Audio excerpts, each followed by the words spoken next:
Hi, Mami. So, ito nga, magluluto tayo ng ginataang langka. Isa lang ako dito or nagpalambot ng giling. Tapos, nakahiwa na rin ako ng sibuyas, bawang, at luya.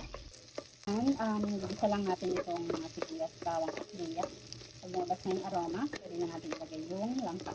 Nagsabay-sabay ko na yan, luya, sibuyas, at bawang. Ito pala yung nabili nating langka. So, nung last Sunday pa to, pero pwede pa, hindi natin may luto agad. Yan, so nalagay na natin yung langka, tapos haluhuluin lang naman ito. Yan, so pwede na rin natin itong timpahan, lalagyan ko ng isang pork cubes. Lagyan mo natin ng konting paminta at konting patis. Pwede rin kayo maglagay ng asin, pero ako mamaya na, titikman ko muna.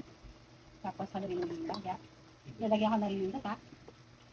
Lalagyan muna natin ng isang pack ng Kokomama, fresh gata. So ito ay 200 ml. Simutin natin ng very light. Lagyan natin ng tubig. Yung iba, or ako, madalas ko rin na ihalo dito is normally is yung labahita.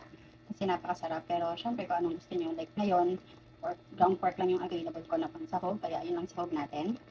Pwede nyo rin kayo maglagay ng hipon. Or kung anong gusto nyo. Yung ginagamit nyo talaga sa pagluto. Tapos, ceiling burger dapat. Pero wala rin. Wala ako nakabili. Kaya ito na lang. So, hindi ko na siya hiniwa para hindi masyadong hanghang para makakain ng mga kilos. So, lulutuin lang natin to.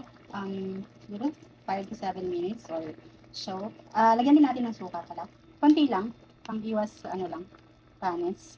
Ayan. Tapos, huwag na natin haluin. Takpan. At hintayin maluto. Ayan. Medyo kumulo na siya.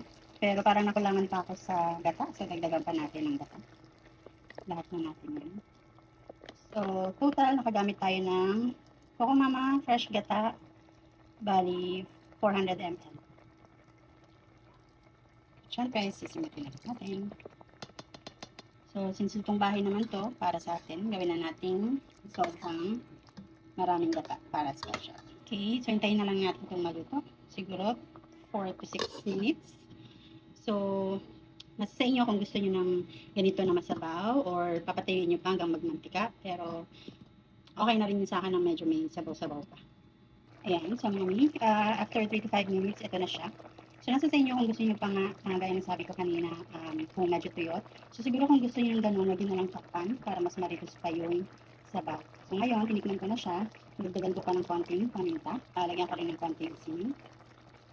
May ginisa akong bagoong ng isang araw, pero hindi ko siya nilagyan. Kayo ba naglalagay ng bagoong sa ginataang langka? Share nyo nga sa comments.